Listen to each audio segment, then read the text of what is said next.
Hello everyone out there in YouTube land. I want to wish you a Merry Christmas and a welcome back to our 12 Days of Christmas videos where we're doing 12 videos on a Christmas theme. Today is a very special episode of Cocktail Corner where I'm going to mix up one of my favorite holiday treats, a drink that I call Jacob Marley's Three Ghosts.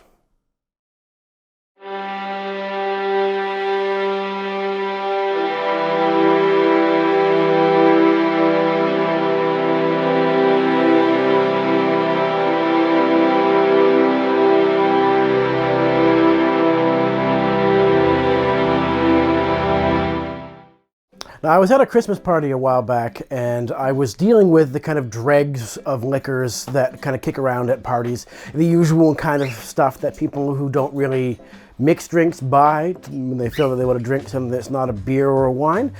And I came across these three beauties and I'm going to reveal them for you right now.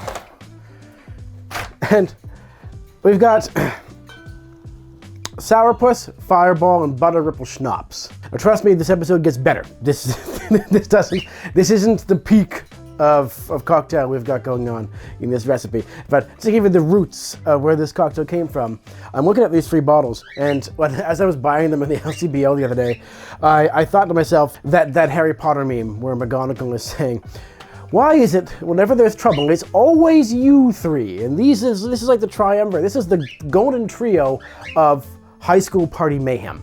So you've got your tart here. Don't let the label fool you. This isn't raspberry. This isn't even red. This is an alcohol and vitamin C delivery system. It's all ascorbic acid and alcohol. There's really not a lot going on here. Similarly with the Fireball, this is not a cinnamon whiskey. This is sugar and cinnamon in a bottle.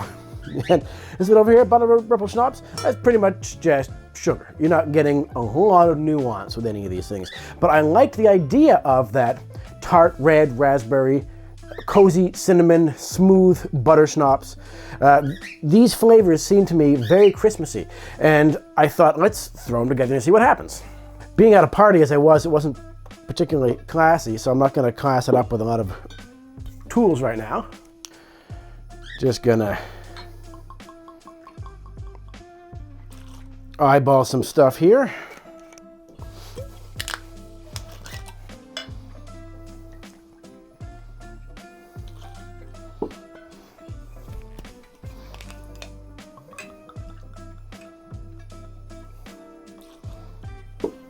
It's not being particularly fancy, just swirling it around, making myself a party shot here.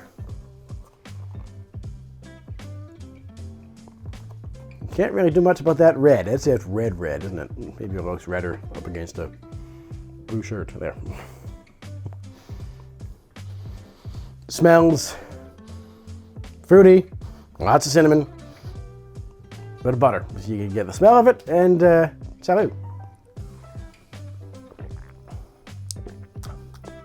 Yeah, an amazing thing happens when you put these three things together. Terrible things happen if you put these three things together for long enough, but an amazing thing happens that they moderate each other. This, which is like mouth-puckering sour, just a little bit of sourness in there. It loses most of its punch, and you get the fruit flavor that's hiding underneath of all of it. The Fireball, you lose that tongue-burning cinnamon bite because it's being moderated by so much of the stuff. And the smoothness of the Butter Ripple really kind of adds a little more sweetness and just puts everything else under the radar a little bit more. And it comes together, and it works. And it's not great. It's a high school party shot, is what it really is.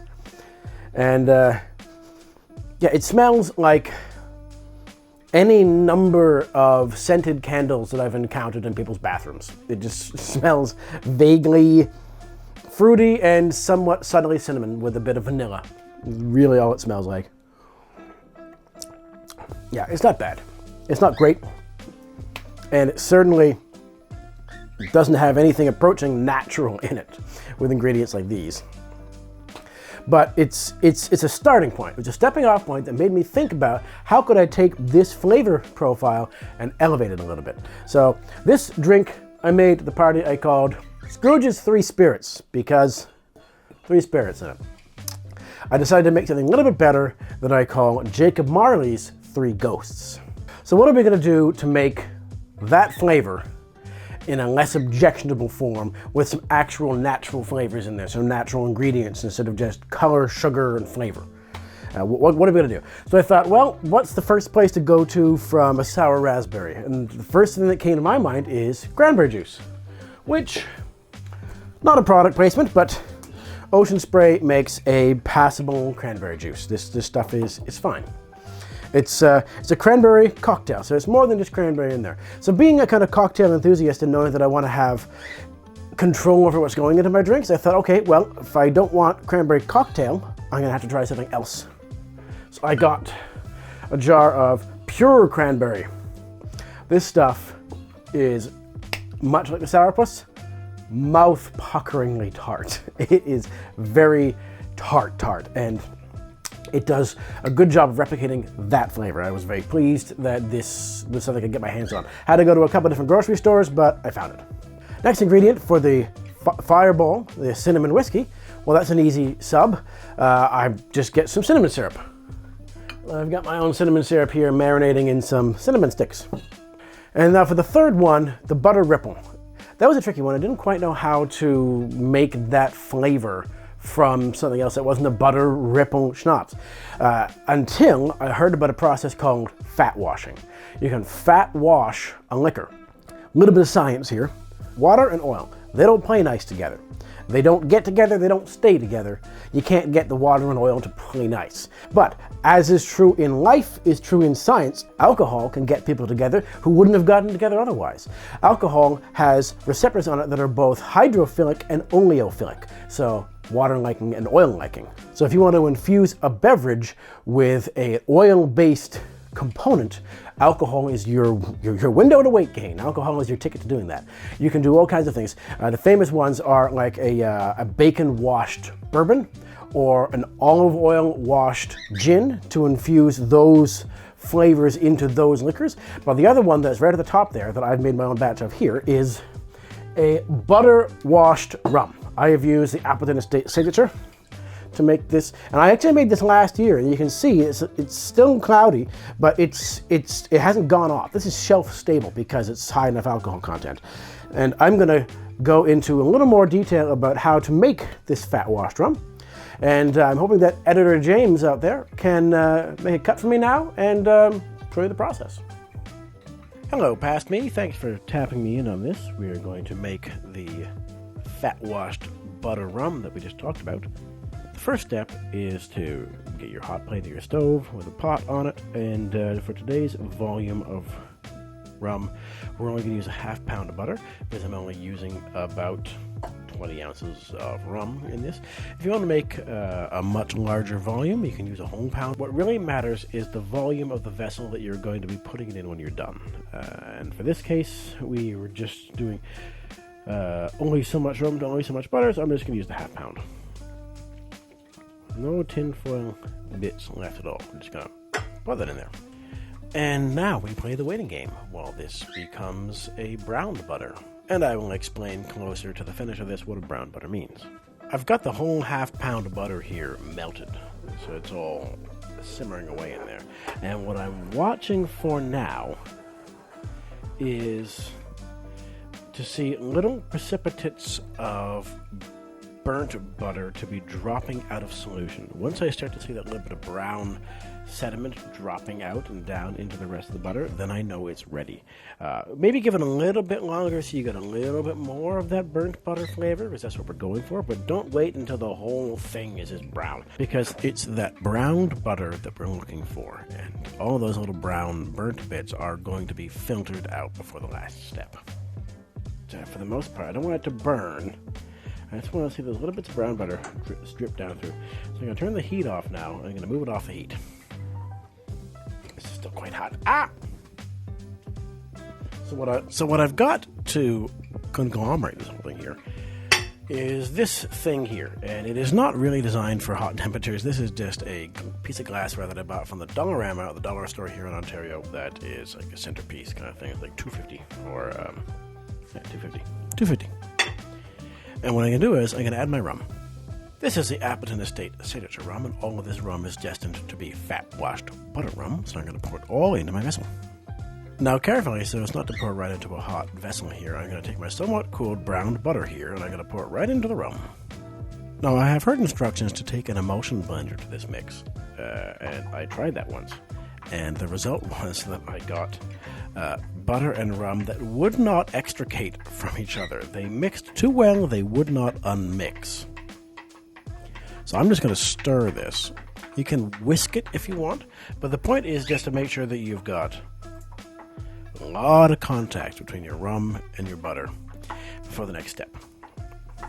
I can see that butter is all the way throughout my rum here, and I'm going to take this hot buttered rum here, this fat washed butter rum, and I'm going to put it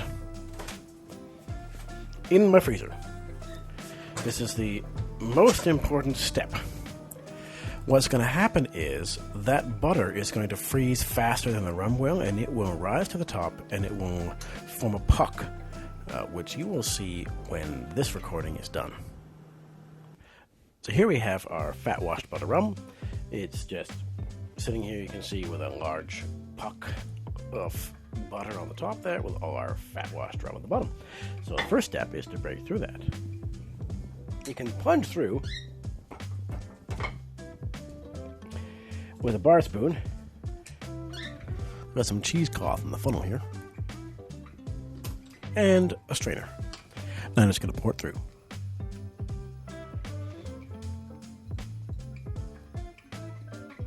So that's how you make the fat washed rum, the butter washed rum. And that's our third component, because it does give you that nice butterscotchy flavor. So let's see about putting all these together into one cocktail. Now this is a cocktail that I make on a 3-to-1 ratio. It's got 3 ounces of cranberry juice, 2 ounces of rum, and 1 ounce of cinnamon syrup. So let's make that now. There's 3 ounces of cranberry, 2 ounces of my butter washed rum, and 1 ounce of my cinnamon syrup. Now cranberry juice you can buy at the store. Cinnamon syrup you can make real easily at home, and it's one of those things that cocktail enthusiasts should just kind of have on hand. Now, I'm not a big fan of recipes that call for like exotic ingredients that you need to go to other countries to find, or for like laborious ingredients that say spend the next 56 hours working on this 3 ounces of syrup to make one cocktail. I find it a little bit ridiculous. It's a little discouraging to people who just want to dive in and taste it and see what the cocktail is like. So I'm reluctant to do things like fat washed rum and say, yeah, just make this butter washed rum, which you can use for this purpose and this purpose only, unless you want to come up with other uses for it. But in this case, it really is the only ingredient that fits the bill. So it's a bit of a headache, but in this case, it's a necessary headache. Got my ice here.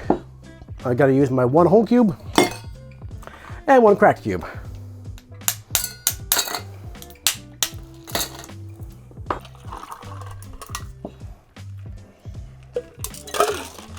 And we're gonna shake it.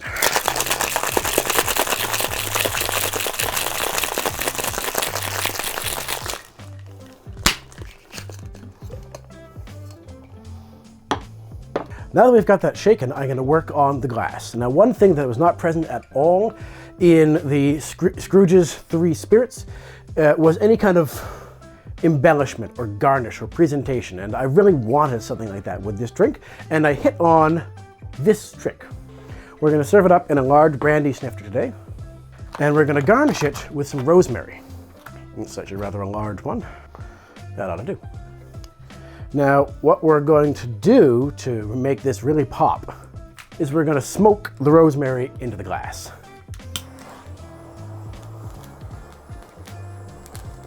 It's nice fresh rosemary, so try to get nice and smoky here.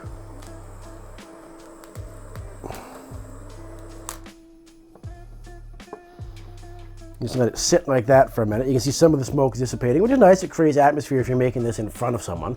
But most importantly is going to be the smell of that smoke that hangs in the glass. Because now that we've got our drink already shaken, we're going to strain it Closed gate. I want no bits of ice in this. I want a nice, clean glass. And when it looks like you've got a nice murky atmosphere going in there, and you can do this smoothly, it looks better.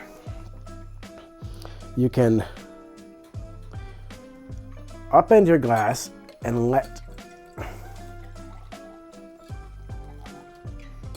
the smoke just kind of hang there. And that smells so good. That burnt rosemary. I love it. So let's give this a try. It's got that burnt rosemary hanging in the air, but I'm also smelling the cranberry. Actually, I gotta take that off. Not practical at this point. And that is so good. It is just a little bit tart.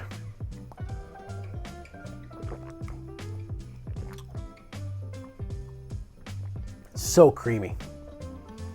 That fat washed rum really makes a difference in the mouthfeel. It doesn't taste buttery. It doesn't feel like there's butter in there. It isn't like a gardenia mix. It isn't like a tiki drink that's got actual butter in it. It's just a different mouthfeel. The cinnamon is just sitting under there. Now, if I had to compare it to the Scrooge's 3 Spirits, this is a lot sweeter, tartar, and cinnamon here. It's more of all those things, but not in a good way. This is just, it's still smoky, it still hangs on there. So there is Jacob Marley's 3 Ghosts. I hope everyone out there in YouTube land is having a happy Christmas season and happy holidays besides.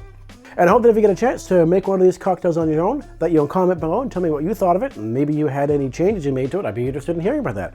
Otherwise, I'm going to wish you all a good evening, and I will see you tomorrow for another episode of the 12 Days of Christmas. Cheers.